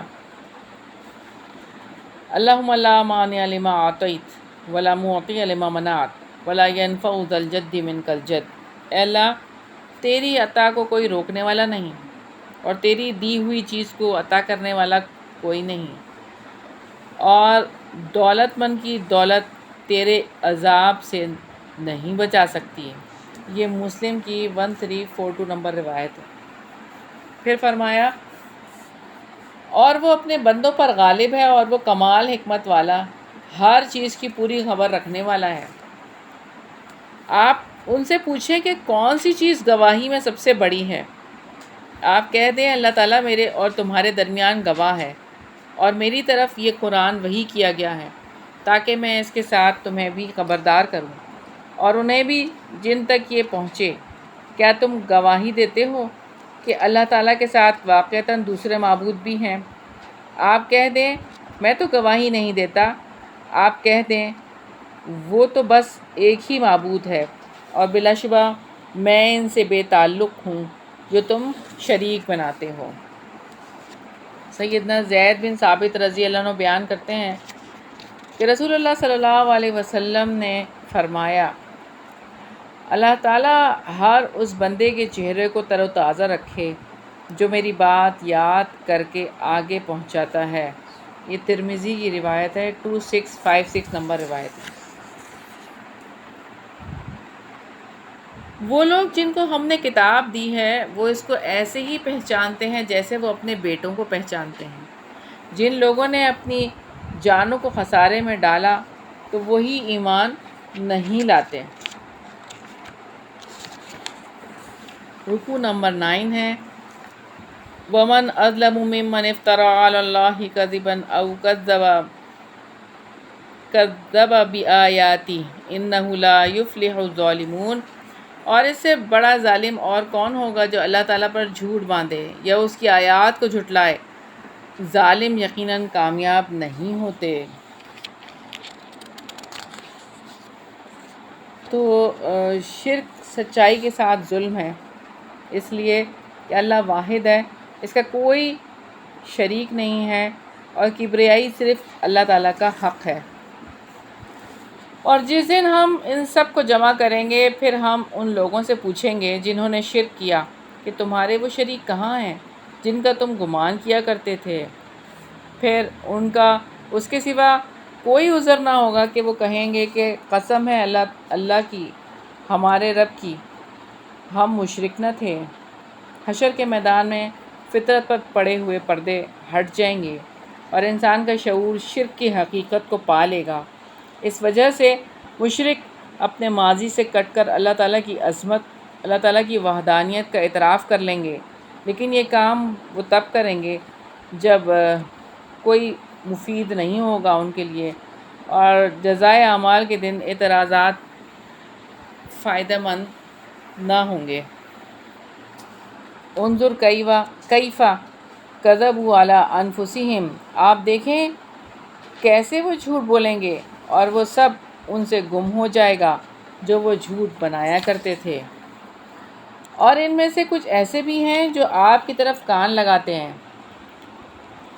حالانکہ ہم نے ان کے دلوں پر پردے ڈال دیے ہیں کہ وہ نہ ان کو سمجھیں، اور ان کے کانوں میں بوجھ رکھ دیا ہے، اور اگر وہ تمام نشانیاں دیکھ لیں تو بھی ان پر وہ ایمان نہیں لائیں گے، حتیٰ کہ جب وہ آپ کے پاس آتے ہیں تو آپ سے جھگڑا کرتے ہیں۔ وہ کہتے ہیں جن لوگوں نے کفر کیا پہلے لوگوں کی کہانیوں کے سوا یہ کچھ نہیں ہے، اور وہ اس سے لوگوں کو روکتے ہیں اور خود بھی اس سے دور ہی رہتے ہیں، اور اپنی جانوں کے سوا وہ کسی کو ہلاک نہیں کر رہے اور وہ شعور نہیں رکھتے۔ یعنی کہ وہ قرآن اور نبی پاک صلی اللہ علیہ وسلم سے لوگوں کو روکتے ہیں اور نبی پاک صلی اللہ علیہ وسلم کی اتباع سے روکتے ہیں۔ اور کاش آپ دیکھیں کہ جب انہیں آگ پر کھڑا کیا جائے گا تو کہیں گے اے کاش ہم واپس بھیج دیے جائیں اور ہم اپنے رب کی آیات کو نہ جھٹلائیں اور ہم ایمان والوں میں سے ہو جائیں، بلکہ ان پر وہ چیز واضح ہو چکی جو وہ اس سے پہلے چھپایا کرتے تھے، اور اگر وہ واپس بھیج دیے جائیں تو یقیناً دوبارہ وہی کریں گے جس سے ان کو منع کیا گیا تھا، اور بلا شبہ وہ یقیناً جھوٹے ہیں۔ اور انہوں نے کہا کہ زندگی تو بس ہماری دنیا کی زندگی ہے اور ہم ہرگز اٹھائے جانے والے نہیں ہیں۔ یعنی ان کا یہ کہنا تھا کہ موت کے بعد کوئی زندگی نہیں ہے، اللہ تعالیٰ کسی کو دوبارہ زندہ نہ اٹھائے گا اور کوئی حساب کتاب نہیں ہوگا۔ تو یہ سوچ تو انسان کو آزادی دے دیتی ہے کہ ہر برے کام کر لو۔ پھر فرمایا اور کاش آپ دیکھیں جب انہیں اپنے رب کے سامنے کھڑا کیا جائے گا، وہ اللہ پوچھے گا کیا یہ حقیقت نہیں ہے؟ وہ کہیں گے ہاں ہمارے رب کی قسم کیوں نہیں؟ اللہ تعالیٰ فرمائے گا تو عذاب چکھو اس وجہ سے کہ تم کفر کیا کرتے تھے۔ جب حقیقت ان کے سامنے کھلے گی تو وہ شرمسار ہوں گے، اور پھر یہ کہ اللہ تعالیٰ کے موقف سے وہ ہل نہیں سکیں گے۔ رکوع نمبر 10 ہے قد خسر الذین کذبوا بلقاء اللہ، یقیناً وہ لوگ خسارے میں ہیں جنہوں نے اللہ تعالیٰ کی ملاقات کو جھٹلایا، حتیٰ کہ جب قیامت ان پر اچانک آ جائے گی تو وہ کہیں گے ہائے افسوس اس کے بارے میں جو ہم نے کوتاہی کی، اور وہ اپنے بوجھ اپنی پیٹھوں پر اٹھائے ہوں گے۔ سن لو برا ہے جو بوجھ وہ اٹھائیں گے۔ انسان آخرت میں اقرار کرنے پر مجبور ہوگا، اس لیے کہ امتحان کی آزادی ختم ہو جائے گی۔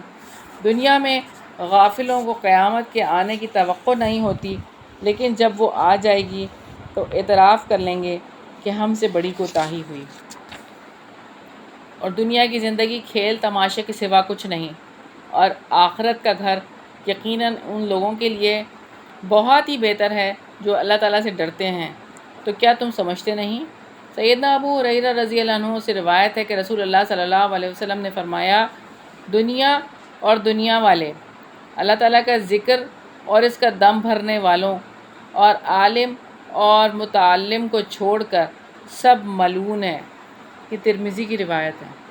سیدنا ابو ہریرہ رضی اللہ عنہ سے روایت ہے کہ رسول اللہ صلی اللہ علیہ وسلم نے فرمایا کہ دنیا مومن کے لیے قید خانہ ہے اور کافر کے لیے جنت ہے۔ یہ مسلم کی 7417 نمبر روایت ہے۔ پھر فرمایا، یقیناً ہم جانتے ہیں کہ بے شک آپ کو یقیناً غم زدہ کرتی ہیں جو وہ کہتے ہیں، تو یقیناً وہ آپ کو نہیں جھٹلاتے بلکہ ظالم اللہ تعالیٰ کی آیات ہی کا انکار کرتے ہیں، اور بلا شبہ یقیناً آپ سے پہلے بھی رسولوں کو جھٹلایا گیا تو انہوں نے اس پر صبر کیا جو وہ جھٹلائے گئے اور ایذا دیے گئے، یہاں تک کہ ان کو ہماری مدد آ گئی، اور اللہ تعالیٰ کی باتوں کو کوئی بدلنے والا نہیں، اور بلا شبہ آپ کے پاس یقیناً رسولوں کی کچھ خبریں آ چکی ہیں۔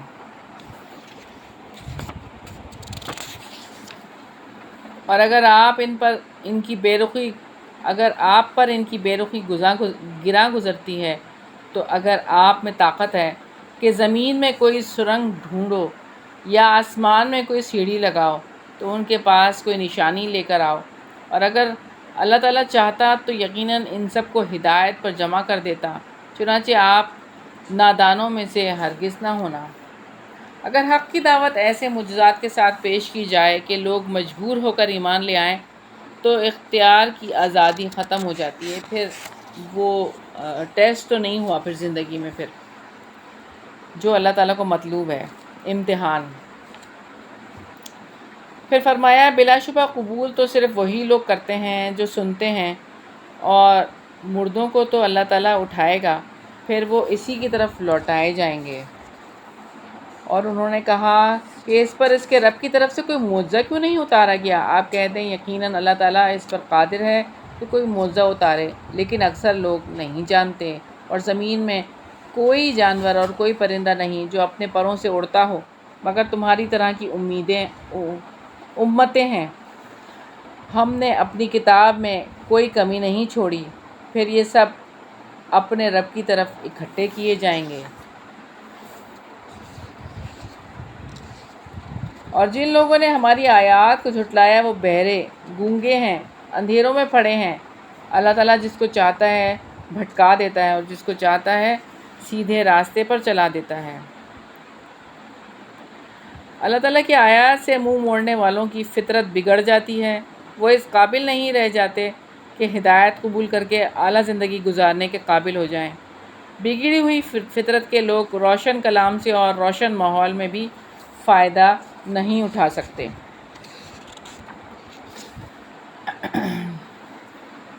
جو لوگ حق کو جھٹلاتے ہیں وہ حق الیقین رکھتے ہیں کہ سچی دعوت فطرت کے عین مطابق ہے اور یہ اللہ تعالیٰ کا پیغام ہے، اس علم کے باوجود اپنی ذاتی خواہشات سے آزاد ارادے سے دعوت کو وہ جھٹلا دیتے ہیں۔ پھر فرمایا، آپ کہہ دیں تمہارا کیا خیال ہے اگر تم پر اللہ تعالیٰ کا عذاب آ جائے یا تم پر قیامت آ جائے تو کیا تم اللہ تعالیٰ کے سوا کسی غیر کو پکارو گے اگر تم سچے ہو؟ رب العزت نے اپنے رسول سے فرمایا ہے کہ آپ صلی اللہ علیہ وسلم مشرکوں سے کہہ دیں کہ جب تم پر مصائب آتے ہیں، مشکلات اور مصائب میں مبتلا ہوتے ہو تو رنج اور غم میں گھر جاتے ہو، یہ بتاؤ اس وقت کس کو پکارتے ہو؟ رکوع نمبر 11 ہے۔ اور بلا شبہ یقیناً آپ سے پہلے بھی ہم بہت سی امتوں میں رسول بھیج چکے ہیں، پھر ہم نے ان کو تنگ دستی اور تکلیف میں پکڑا تاکہ وہ عاجزی اختیار کریں۔ پھر جب ان پر ہمارا عذاب آیا تو انہوں نے کیوں نہ عاجزی اختیار کی، بلکہ ان کے دل سخت ہو گئے اور شیطان نے ان کے لیے خوشنما بنا دیا جو وہ عمل کرتے تھے۔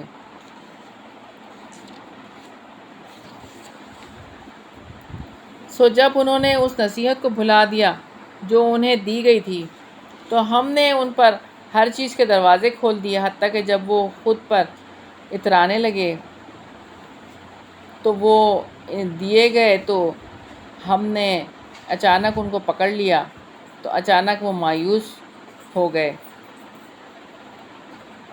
تو یہاں پہ ہر قسم کی ضروریات وافر مقدار میں جب پوری کر دی جاتی ہیں، ہر قسم کی لذتیں عطا کی جاتی ہیں، ہر قسم کا ساز و سامان دنیا اور یہ ساری چیزیں جب اللہ تعالیٰ کی طرف سے عنایت ہوتی ہیں تو شان و شوکت اپنی وہ سمجھتے ہیں۔ ہر چیز بغیر کسی رکاوٹ اور پابندی کے عام جب کر دی جاتی ہے، بغیر کسی مشقت کے سہولت کے ساتھ نعمتیں مہیا کر دی جاتی ہیں تو پھر اس طرح کے حالات پیدا ہوتے ہیں اور اس کے اثرات انسان پر ایسے مرتب ہوتے ہیں کہ نعمتوں پر شکر ادا نہیں کرتے اور اپنے ہی چکروں میں مگن ہو جاتے ہیں، عیش اور عشرت میں غرق ہو جاتے ہیں، نعمتوں میں اللہ تعالیٰ کو یاد نہیں کرتے اور نہ ہی اس کا شکر ادا کرتے ہیں، اور اس کے دل سے نعمتیں دینے والے کا احساس مٹ جاتا ہے اور دل اللہ تعالیٰ کے ڈر سے خالی ہو جاتے ہیں، وہ لذتوں میں گھر جاتے ہیں اور اپنے آپ کو ان لذتوں کے حوالے کر دیتے ہیں۔ ان کی زندگی میں اعلیٰ اقدار کی کوئی اہمیت نہیں رہتی، وہ اخلاقی اعتبار سے پھر تباہ ہو جاتے ہیں۔ تو یہاں پہ انہی لوگوں کا تذکرہ ہے جو اس طرح کے کام کرتے ہیں، دولت آنے پر، مال اور اسباب بغیر کسی محنت کے آنے پر۔ پھر فرمایا چنانچہ ان لوگوں کی جڑ کاٹ دی گئی جنہوں نے ظلم کیا، اور سب تعریف اللہ تعالیٰ ہی کے لیے ہے جو جہانوں کا رب ہے۔ آپ کہہ دو کہ کیا تم نے دیکھا کہ اگر اللہ تعالیٰ تمہاری سماعت اور تمہاری بینائی لے لے اور تمہارے دلوں پر مہر لگا دے تو اللہ تعالیٰ کے سوا ان کون معبود ہے جو تمہیں یہ نعمتیں لا دے؟ آپ دیکھیں ہم کس طرح آیات کو پھیر پھیر کر لاتے ہیں، پھر بھی وہ منہ موڑ لیتے ہیں۔ آپ کہیں کیا تم نے دیکھا کہ اگر تم پر اللہ تعالیٰ کا عذاب اچانک یا اعلانیہ آ جائے تو نہیں ہلاک کیا جائے گا سوائے ظالم لوگوں کے، اور ہم رسولوں کو خوشخبری دینے والے اور ڈرانے والے ہی بنا کر بھیجتے ہیں۔ پھر جو لوگ ایمان لائیں اور اصلاح کریں تو ان پر نہ خوف ہوگا اور نہ ہی وہ غمگین ہوں گے۔ اور جن لوگوں نے ہماری آیات کو جھٹلایا تو ان کو عذاب پہنچے گا اس وجہ سے کہ وہ نافرمانی کرتے تھے۔ اللہ تعالیٰ سے بے خوف انسان اپنے دنیا کے معاملات کو درست دیکھ کر یہ سمجھتا ہے کہ اللہ تعالیٰ کی پکڑ کا خوف رکھنا اس کے لیے درست نہیں۔ زیادہ بے خوف انسان عذاب لانے کا مطالبہ کرتے ہیں اور اس لیے انہیں یقین ہوتا ہے کہ ان پر عذاب نہیں آ سکتا۔ پھر فرمایا آپ کہہ دیں میں تم سے یہ نہیں کہتا کہ میرے پاس اللہ تعالیٰ کے خزانے ہیں، اور نہ ہی میں غیب کو جانتا ہوں، اور نہ میں تم سے یہ کہتا ہوں کہ میں یقیناً کوئی فرشتہ ہوں، نہیں، میں پیروی کرتا مگر جو میری طرف وحی کی جاتی ہے۔ آپ کہہ دیں کیا اندھا اور آنکھوں والا دونوں برابر ہوتے ہیں؟ تو کیا تم غور و فکر نہیں کرتے؟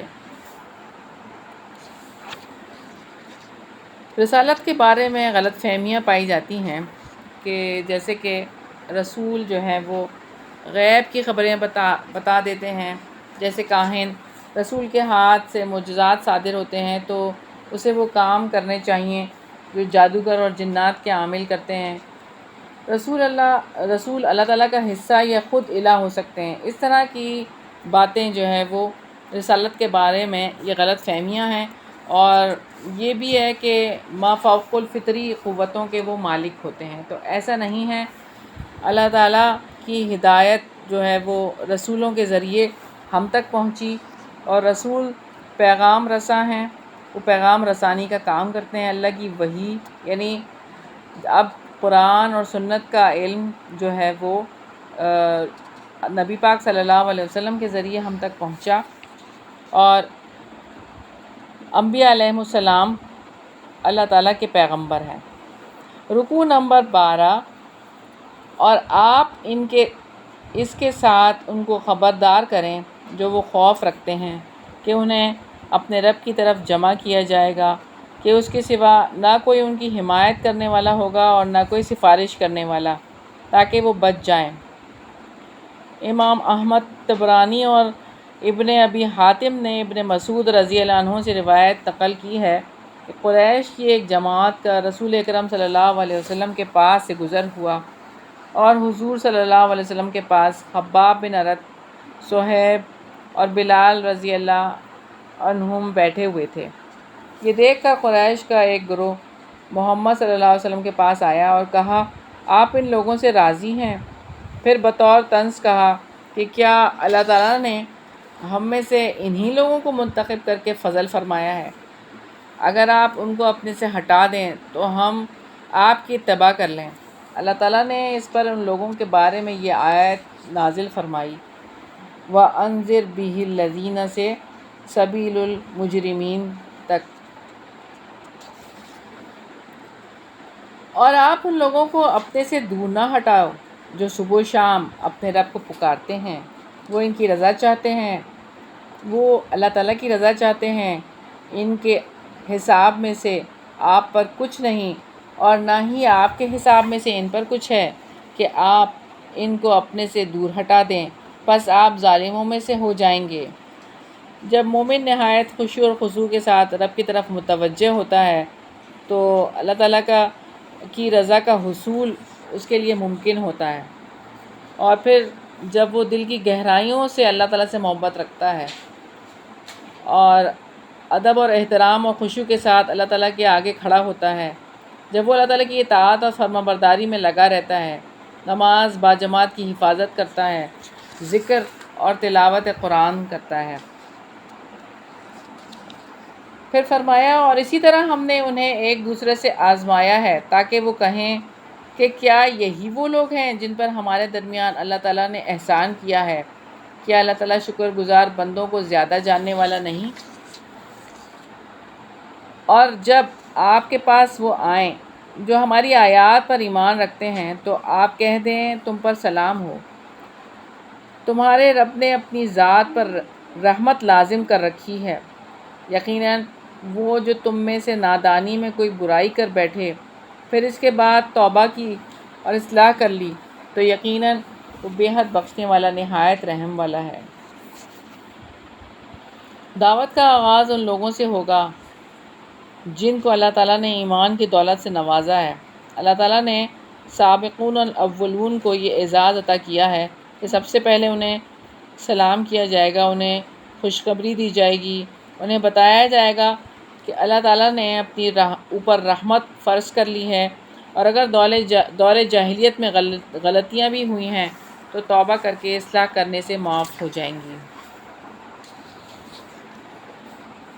اور ہم اسی طرح آیات کو تفصیل سے بیان کرتے ہیں، اور تاکہ مجرموں کا طریقہ خوب واضح ہو جائے۔ رکوع نمبر 13 ہے، آپ کہہ دیں اللہ تعالیٰ کے سوا تم جنہیں پکارتے ہو مجھے ان کی عبادت سے بالکل روکا گیا ہے۔ آپ کہہ دیں میں تمہاری خواہشات کے پیچھے نہیں چلوں گا، اس وقت تو میں گمراہ ہو جاؤں گا اور ہدایت پانے والوں میں سے نہ ہوں گا۔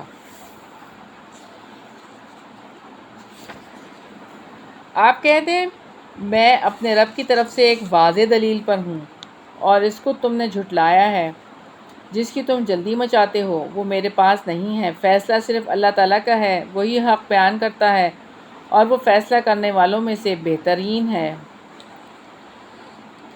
یہاں پر وَكَذَّبْتُمْ بھی کہ اس کو تم نے جھٹلا دیا، یعنی تم لوگوں نے اللہ تعالیٰ کی وحی کو جھٹلا دیا اور قرآن و سنت کو جھٹلا دیا۔ پھر فرمایا آپ کہتے ہیں یقیناً اگر میرے پاس وہ ہوتا جس کی تم جلدی کر رہے ہو تو میرے اور تمہارے درمیان معاملے کا فیصلہ کر دیا جاتا، اور اللہ تعالیٰ ظالموں کو زیادہ جاننے والا ہے۔ اور غیب کی کنجیاں اسی کے پاس ہیں، اس کے سوا انہیں کوئی نہیں جانتا، اور وہ خشکی اور سمندر کی ہر چیز کو جانتا ہے، اور کوئی پتا نہیں گرتا مگر وہ اسے بھی جانتا ہے، اور زمین کی تاریکیوں میں کوئی دانہ نہیں گرتا، اور نہ کوئی تر چیز اور نہ کوئی خشک چیز مگر سب کھلی کتاب میں ہے۔ اللہ تعالیٰ کا علم ہر چیز کو گھیرے ہوئے ہے، کوئی ذرہ اس کے علم سے باہر نہیں ہے، چاہے سمندر کی گہرائیاں ہوں، چاہے جنگل بیابان ہو، اللہ تعالیٰ کی دسترس سے کوئی چیز بھی نہیں چھپی ہوئی۔ پھر فرمایا اور وہی ہے جو تمہیں رات کو وفات دیتا ہے، اور جو کچھ تم دن میں کرتے ہو اس کو وہ جانتا ہے، پھر وہ اس دن میں تمہیں اٹھا دیتا ہے تاکہ مقررہ مدت پوری کی جائے، پھر اس کی طرف تمہاری واپسی ہے، پھر وہ تمہیں اس کی خبر دے گا جو تم عمل کیا کرتے تھے۔ نبی کریم صلی اللہ علیہ وسلم نے فرمایا کہ ہر شخص کے ساتھ ایک فرشتہ ہوتا ہے، اور نیند میں فرشتہ اس کی روح تھام لیتا ہے۔ اگر اللہ تعالیٰ اس روح کو قبض کرنے کی اجازت دیتا ہے تو فرشتہ روح کو قبض کر لیتا ہے، ورنہ جسم میں لوٹا دیتا ہے۔ رکوع نمبر 14 ہے وَهُوَ الْقَاهِرُ فَوْقَ عِبَادِهِ وَيُرْسِلُ عَلَيْكُمْ حَفَظَةً، اور وہ اپنے بندوں پر غالب ہے اور وہ تم پر نگہبان بھیجتا ہے، یہاں تک کہ جب تم میں سے کسی ایک پر موت آتی ہے ہمارے بھیجے ہوئے فرشتے اس کو قبض کر لیتے ہیں، اور وہ ذرا کوتاہی نہیں کرتے۔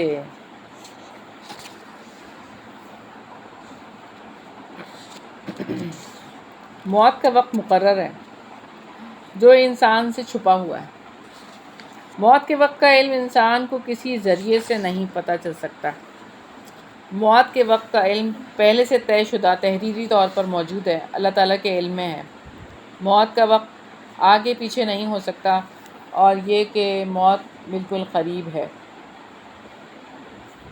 پھر فرمایا ثم ردوا الی اللہ مولاہم الحق، پھر وہ اللہ تعالیٰ کی طرف لوٹائے جاتے ہیں جو ان کا حقیقی مالک ہے۔ سن لو حکم اسی کا ہے، اور وہ سب حساب لینے والوں سے زیادہ جلد حساب لینے والا ہے۔ آپ کہہ دیں تمہیں خشکی اور سمندر کی تاریکیوں سے کون نجات دیتا ہے؟ تم اسے گڑ گڑا کر اور چپکے چپکے پکارتے ہو، یقیناً اگر اس نے ہمیں اس سے نجات دے دی تو ہم ضرور اس کا شکر ادا کرنے والوں میں سے ہو جائیں گے۔ آپ کہہ دیں اس سے اور ہر تکلیف سے اللہ تعالیٰ ہی تمہیں نجات دیتا ہے، پھر بھی تم شرک ہی کرتے ہو۔ آپ کہہ دیں وہ اس پر بھی قادر ہے کہ تمہارے اوپر سے تمہارے پاؤں کے نیچے سے کوئی عذاب بھیج دے، یا تمہیں گروہوں میں ملا دے، اور تم میں سے بعض کو بعض کی لڑائی کا مزہ چکھا دے۔ آپ کہہ دیں ہم آیات کو کیسے پھیر پھیر کر بیان کرتے ہیں تاکہ وہ سمجھیں۔ سیدنا جابر بن عبداللہ رضی اللہ عنہ سے روایت ہے کہ میں نے رسول اللہ صلی اللہ علیہ وسلم کو یہ ارشاد فرماتے ہوئے سنا، میری امت میں سے ایک جماعت ہمیشہ حق پر قیامت تک غالب رہے گی اور جہاد کرتی رہے گی۔ مسلم کی 4954 نمبر روایت ہے۔ اور آپ کی قوم نے اس کو جھٹلا دیا ہے حالانکہ وہ حق پر ہے۔ آپ کہہ دیں میں تم پر کوئی نگہبان نہیں ہوں۔ ہر خبر کے واقع ہونے کا ایک وقت مقرر ہے، اور بہت ہی جلد تم جان جاؤ گے، اور جب آپ ان کو دیکھیں گے کہ ہماری آیتوں پر فضول بحث کرتے ہیں تو آپ ان سے منہ موڑ جائیں، یہاں تک کہ وہ اس کے علاوہ کسی اور بات مشغول ہو جائیں۔ اور اگر آپ کو شیطان بھلا دے تو یاد آنے کے بعد ایسے ظالم لوگوں کے ساتھ مت بیٹھیں، اور ان لوگوں کے ذمے نہیں ہیں جو بچتے ہیں ان کے حساب میں سے، لیکن یاد دہانی ہے تاکہ وہ بھی بچ جائیں۔ اس آیت میں دلیل ہے کہ نصیحت کرنے والا ایسا اسلوب اختیار کرے جو تقویٰ کے حصول میں ممد و معاون ثابت ہو، اور آپ چھوڑ دو ان لوگوں کو جنہوں نے اپنا دین کھیل اور دل لگی بنا رکھا ہے اور جن کو دنیا کی زندگی نے دھوکے میں ڈال دیا ہے، اور آپ اس قرآن کے ساتھ انہیں نصیحت کرتے رہیں کہ کوئی جان اس کی وجہ سے جو اس نے کمایا ہلاکت میں نہ ڈال دی جائے۔ اللہ تعالیٰ کے سوا اس کے لیے کوئی دوست اور سفارشی نہ ہوگا، اور اگر وہ فدیہ دے اور ہر فدیہ تو بھی اس سے نہیں لیا جائے گا۔ یہ لوگ ہیں جو اس کے بدلے ہلاکت میں ڈالے گئے، جو انہوں نے کمایا ان کے لیے کھولتے ہوئے پانی سے پینا ہوگا اور دردناک عذاب ہوگا۔ اس کی وجہ یہ ہے کہ وہ کفر کیا کرتے تھے۔ رکوع نمبر 15 ہے۔ آپ کہہ دیں، کیا ہم اللہ تعالیٰ کے سوا ان کو پکاریں جو نہ ہمیں نفع دے سکتے ہیں اور نہ نقصان پہنچا سکتے ہیں، اور ہم اس کے بعد اپنی ایڑیوں پر پھیر دیے جائیں گے؟ اللہ تعالیٰ نے ہمیں ہدایت دے رکھی ہے، اس کی مانند جسے شیطانوں نے صحرا میں بھٹکا دیا ہو، اس حال میں کہ وہ حیران ہو، اس کے ساتھی ہوں جو اسے ہدایت کی طرف بلا رہے ہوں کہ ہمارے پاس آ جاؤ۔ آپ کہتے ہیں، یقیناً رہنمائی صرف اللہ تعالیٰ کی رہنمائی ہے، اور ہمیں حکم دیا گیا ہے کہ ہم جہانوں کے رب کے تابع فرمان بن جائیں۔ تو رہنمائی تو صرف اللہ تعالیٰ کی رہنمائی ہے۔ قل ان ھدی اللہ ھو الھدی، اور یہ حکم دیا گیا ہے ہم سب کو کہ اللہ تعالیٰ کی توحید کو مانیں، اس کی عبودیت میں داخل ہو جائیں، اور ہمیں یہ حکم دیا گیا ہے کہ سچی رہنمائی دی گئی ہے اور اللہ تعالیٰ مالک کائنات کے فرما بردار ہم سب ہو جائیں۔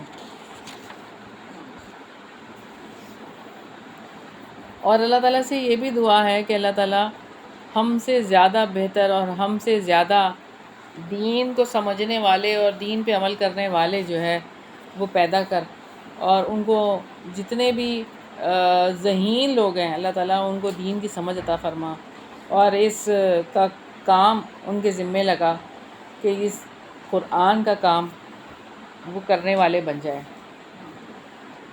اور یہ کہ تم نماز قائم کرو اور اللہ تعالیٰ سے تم ڈرو، اور وہی ہے جس کی طرف تم سب جمع کیے جاؤ گے۔ نماز کے ذریعے مومن کی نفسیاتی اصلاح ہوتی ہے، وہ اپنے آپ کو اللہ تعالیٰ کے حوالے کرنا سیکھتا ہے، وہ نماز کے ذریعے اپنے آپ کو اللہ تعالیٰ کے آگے جواب دہ محسوس کرتا ہے، وہ نماز کے ذریعے عملی زندگی کی اصلاح کے لیے قوت حاصل کرتا ہے۔ پھر فرمایا، اور وہی ہے جس نے آسمانوں اور زمین کو حق کے ساتھ پیدا کیا، اور جس دن وہ کہے گا ہو جا تو حشر ہو جائے گا، اس کی بات سچی ہے، اور جس دن صور میں پھونکا جائے گا بادشاہت اسی کی ہوگی، وہ غائب اور حاضر کو جاننے والا ہے، اور وہی کمال حکمت والا پوری خبر رکھنے والا ہے۔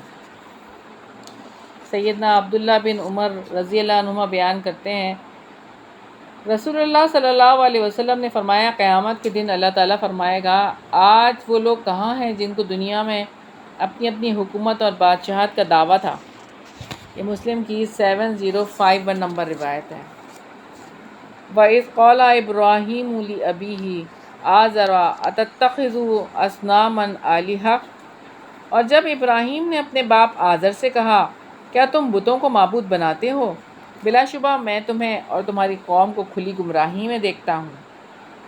ابراہیم علیہ السلام کی صفت دعوت بیان کی ہے کہ انہوں نے اپنے والد کو بہت سمجھایا، بت پرستی سے باز رہنے کی نصیحت کی۔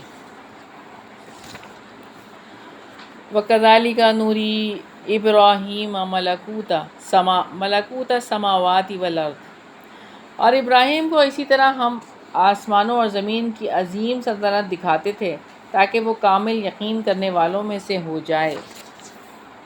چنانچہ جب اس پر رات چھا گئی تو اس نے ایک تارا دیکھا۔ اس نے کہا یہ میرا رب ہے۔ پھر جب وہ ڈوب گیا تو اس نے کہا میں ڈوب جانے والوں سے محبت نہیں رکھتا۔ چنانچہ جب اس نے جگمگاتا ہوا چاند دیکھا تو کہا یہ میرا رب ہے۔ پھر جب وہ ڈوب گیا تو اس نے کہا اگر یقیناً میرے رب نے میری رہنمائی نہ کی تو میں ضرور گمراہ لوگوں میں سے ہو جاؤں گا۔ پھر جب اس نے سورج چمکتا ہوا دیکھا تو کہا یہ میرا رب ہے، یہ سب سے بڑا ہے۔ پھر جب وہ بھی ڈوب گیا تو اس نے کہا اے میری قوم، بلا شبہ میں ان سے بے تعلق ہوں جو تم شریک بناتے ہو۔ یقیناً میں نے اپنا چہرہ اس کی طرف متوجہ کر لیا جس نے آسمانوں اور زمین کو پیدا کیا ہے یکسو ہو کر، اور میں شرک کرنے والوں میں سے نہیں ہوں۔ انی وجہت وجہی للذی فطر السماوات والارض حنیفا وما انا من المشرکین۔ حنیف گمراہی سے ہدایت کی طرف مائل ہونے والا اس کو کہتے ہیں، اور گمراہی اور شرک سے دین قیم کی طرف مائل ہونے والے کو کہتے ہیں۔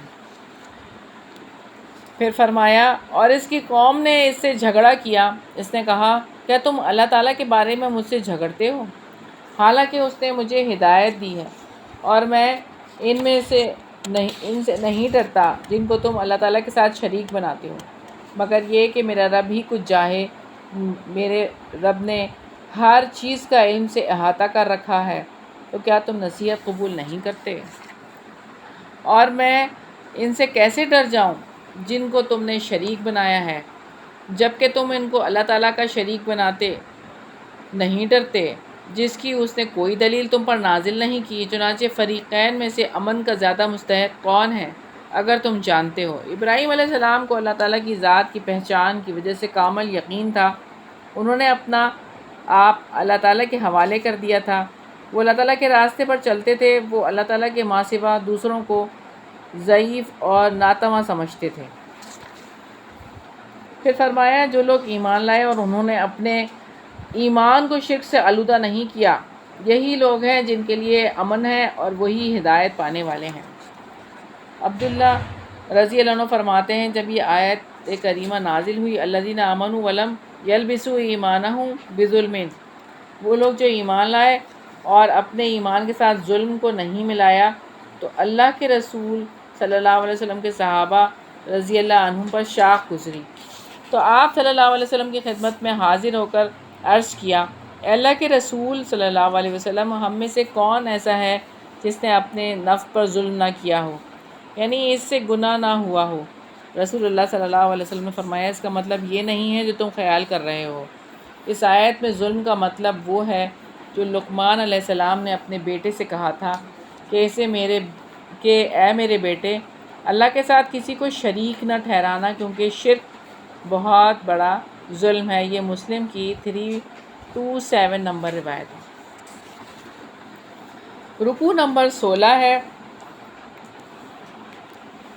وَتِلْكَ حُجَّتُنَا آتَيْنَاهَا إِبْرَاهِيمَ عَلَى قَوْمِهِ، اور یہ ہماری دلیل ہے جو ہم نے ابراہیم کو اس کی قوم کے مقابلے میں دی تھی۔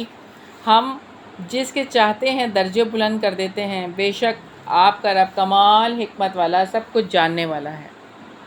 اور ہم نے اسے اسحاق اور یعقوب عطا فرمائے، ہر ایک کو ہم نے ہدایت دی، اور اس سے پہلے ہم نے نوح کو بھی ہدایت دی تھی، اور اس کی نسل میں سے داؤد کو اور سلیمان کو اور یعقوب کو اور یوسف کو اور موسیٰ کو اور ہارون کو بھی ہم نیک لوگوں کو ایسا ہی بدلہ دیتے ہیں۔ سیدنا ابراہیم علیہ السلام کو اللہ تعالیٰ نے ایسے بیٹے پوتے دیے جو نبی تھے، ہدایت یافتہ تھے۔ اللہ تعالیٰ نے نبوت اور ہدایت کے انعام کو یاد دلایا ہے۔ اللہ تعالیٰ نے سیدنا ابراہیم علیہ السلام اور اسحاق علیہ السلام اور یعقوب علیہ السلام ان کو عطا فرمائے تھے، جو کہ سیدنا اسحاق علیہ السلام کے بیٹے تھے، تو ان کو اسرائیل کہا جاتا ہے۔ اور یہاں پہ نجزی المحسنین کی بات ہے کہ ہم نیک لوگوں کو بدلہ دیتے ہیں۔ ہم نیک لوگوں کو ان کے اعمال کے مطابق سچی مدح و ثنا اور صالح اولاد عطا کرتے ہیں۔ پھر فرمایا اور اسماعیل کو اور والیسع کو اور یونس کو اور لوط کو بھی، اور ہر ایک کو ہم نے تمام دنیا پر فضیلت عطا کی، اور ان کے بعض آباء و اجداد کو اور ان کے بعض اولادوں کو اور ان کے بعض بھائیوں کو بھی، اور انہیں ہم نے چن لیا اور ہم نے انہیں سیدھا راستہ دکھایا۔ یہ اللہ تعالیٰ کی ہدایت ہے، وہ اس کے ساتھ اپنے بندوں میں سے جس کی چاہتا ہے رہنمائی فرماتا ہے، اور اگر وہ شرک کرتے تو یقیناً ان سے ضائع ہو جاتا جو وہ عمل کرتے تھے۔ یہی لوگ ہیں جن کو ہم نے کتاب، حکمت اور نبوت عطا کی، پھر اگر یہ لوگ نبوت کا انکار کرتے ہیں تو ہم نے اس کے لیے ایسے لوگ مقرر کر دیے ہیں جو اس کا کسی صورت انکار کرنے والے نہیں ہیں۔ سیدنا ابن عباس رضی اللہ عنہ نے فرمایا کہ یہاں پر حکم سے مراد علم ہے۔ یہی لوگ ہیں جن کو اللہ تعالیٰ نے ہدایت دی تھی، سو آپ بھی ان کی ہدایت کی پیروی کریں۔ آپ کہہ دیں میں اس پر تم سے کوئی اجرت طلب نہیں کرتا، یہ تو تمام جہانوں کے لیے ایک نصیحت ہے۔ رکوع نمبر 17 ہے وَمَا قَدَرُ اللَّهَ حَقَّ قَدْرِهِ إِذْ قَالُوا مَا أَنزَلَ اللَّهُ عَلَىٰ بَشَرٍ مِّن شَيْءٍ، اور انہوں نے اللہ تعالیٰ کی قدر نہیں پہچانی جیسا کہ اس کی قدر پہچاننے کا حق ہے، جب انہوں نے کہا اللہ تعالیٰ نے کسی انسان پر کچھ بھی نازل نہیں کیا۔ آپ کہیں وہ کتاب کس نے اتاری تھی جو موسیٰ لے کر آئے تھے، جو انسانوں کے لیے روشنی اور ہدایت تھی؟ تم اسے چند ورق بناتے ہو، اس میں سے کچھ ظاہر کرتے ہو اور بہت کچھ چھپا جاتے ہو، اور تمہیں وہ کچھ سکھایا گیا جسے نہ تم جانتے تھے اور نہ تمہارے باپ دادا۔ آپ کہیں اللہ تعالیٰ ہی نے، پھر آپ ان کو چھوڑیں، وہ اپنی بحثوں میں کھیلتے رہیں۔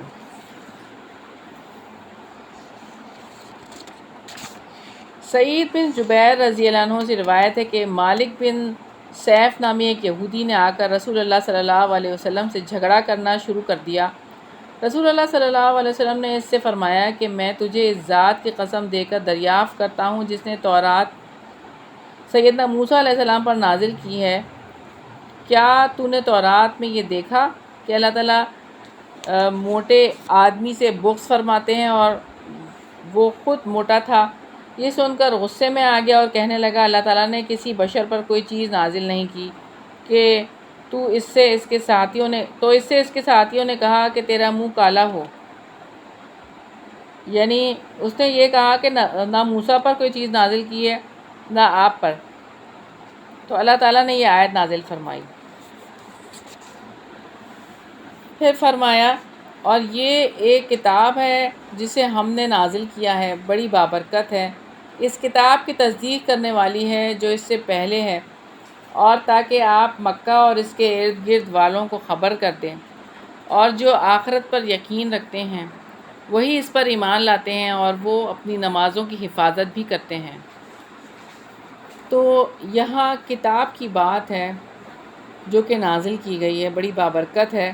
برکت قرآن مجید کا وصف ہے، اور اس کا سبب یہ ہے کہ یہ بھلائیوں اور نیکیوں پر مشتمل ہے۔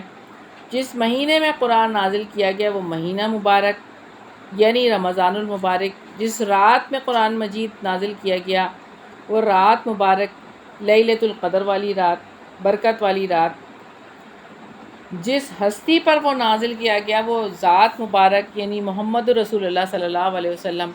قرآن مجید اپنے مضامین، مفہوم، ہدایات اور ان کے اثرات کے اعتبار سے مبارک ہے۔ قرآن مجید کا متن معانی کے اظہار کے اعتبار سے مبارک کلام ہے، اور قرآن میں معانی کا دریا ہے۔ اور یہاں پہ ام القریٰ کی بات کی ہے تو مکہ مکرمہ کو ام القریٰ اس لیے کہا گیا ہے کہ وہاں وہ پہلا گھر ہے جسے انسانوں کے لیے اللہ کے حکم سے بنایا گیا، اور جو تمام اہل جہان کا قبلہ اور ان کے حج کی جگہ ہے۔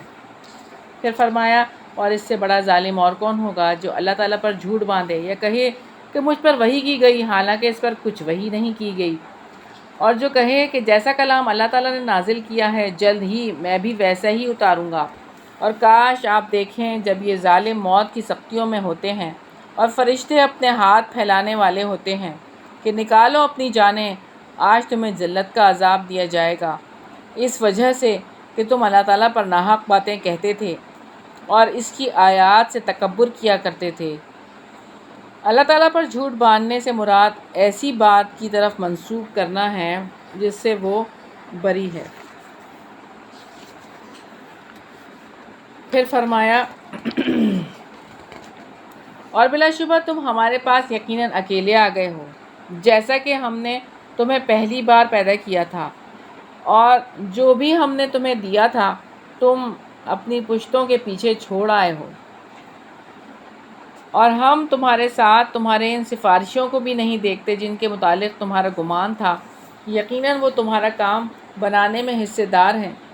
بلا شبہ تمہارا رشتہ یقیناً ٹوٹ گیا اور تم سے وہ سب گم ہو گئے جن کو تم گمان کیا کرتے تھے۔ سیدنا انس بن مالک رضی اللہ عنہ سے روایت ہے کہ رسول اللہ صلی اللہ علیہ وسلم نے فرمایا کہ مرنے والے کے ساتھ 3 چیزیں جاتی ہیں، پھر 2 چیزیں واپس آ جاتی ہیں جبکہ ایک چیز باقی رہ جاتی ہے۔ مرنے والے کے ساتھ اس کے گھر والوں اور اس کا مال اور اس کے اعمال جاتے ہیں۔ اس کے گھر والے اور اس کا مال تو واپس آ جاتے ہیں اور اس کا عمل باقی رہ جاتا ہے۔ یہ بخاری کی 6514 نمبر روایت ہے۔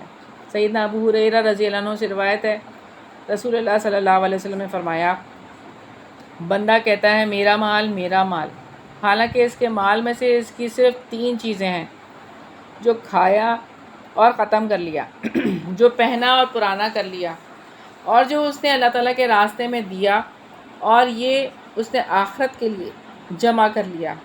اس کے علاوہ وہ تو صرف جانے والا اور لوگوں کے لیے چھوڑنے والا ہے۔ صحیح مسلم کی 7422 نمبر روایت ہے۔ رکوع نمبر 18 ہے، ان اللہ فالق الحب والنوا یخرج الحی من المیت ومخرج المیت من الحی ذالکم اللہ فانا تؤفکون۔ یقیناً اللہ تعالیٰ ہی دانے اور گٹلی کو پھاڑنے والا ہے، وہ زندہ کو مردہ سے نکالتا ہے اور وہی مردہ کو زندہ سے نکالنے والا ہے، وہی اللہ تعالیٰ ہے، پھر تم کدھر کو بہکائے جاتے ہو۔ وہ صبح کو پھاڑ نکالنے والا ہے اور اس نے رات کو سکون کا باعث بنایا ہے اور سورج اور چاند کو حساب کا ذریعہ بنایا ہے، یہ سب پر غالب سب کچھ جاننے والے کا اندازہ ہے۔ اور وہی ذات ہے جس نے تمہارے لیے تاروں کو بنایا تاکہ تم ان سے خشکی اور سمندر کی تاریکیوں میں راستہ معلوم کرو۔ یقیناً ہم نے دلائل کھول کر بیان کر دیے ہیں ان لوگوں کے لیے جو علم رکھتے ہیں، اور وہی ہے جس نے تمہیں ایک ہی جان سے پیدا کیا، پس ایک قرار گاہ ہے اور ایک سونپے جانے کی جگہ ہے۔ یقیناً ہم نے نشانیاں کھول کر بیان کر دی ہیں ان لوگوں کے لیے جو سمجھتے ہیں۔ اور وہی ذات ہے جس نے آسمان سے پانی نازل کیا، سو ہم نے اس سے ہر قسم کی نباتات اگائیں، تو ہم نے اس سے سبز کھیتی نکالی جس سے ہم تہ بتہ دانے نکالتے ہیں، اور کھجور کے درختوں سے اس کے گابھوں سے جھکے ہوئے خوشے ہیں، اور انگور اور زیتون اور انار کے باغات ہیں، آپس میں ملتے جلتے اور نہ ملنے جلنے والے۔ اس کے پھل کو دیکھو جب وہ پھل لائے اور جب وہ پکتا ہے، بلا شبہ ان چیزوں میں یقیناً نشانیاں ہیں ان کے لیے جو ایمان لاتے ہیں۔ اور ان لوگوں نے جنوں کو اللہ تعالیٰ کی شریک قرار دیا، حالانکہ اس نے ان کو پیدا کیا، اور انہوں نے کچھ جانے بغیر اس کے بیٹے اور بیٹیاں تراش رکھی ہیں۔ وہ پاک ہے اور بے حد بلند ہے اس سے جو وہ بیان کرتے ہیں۔ رکوع نمبر 19 ہے، بدیع السماوات والارض انا یکون لہ ولد ولم تکن لہ صاحبہ۔ آسمانوں اور زمین کا وہی موجد ہے، اس کی کوئی اولاد کیسے ہو سکتی ہے جبکہ اس کی کوئی بیوی نہیں، اور اس کی ہر چیز کو پیدا کیا اور وہی ہر چیز کا خوب علم رکھنے والا ہے۔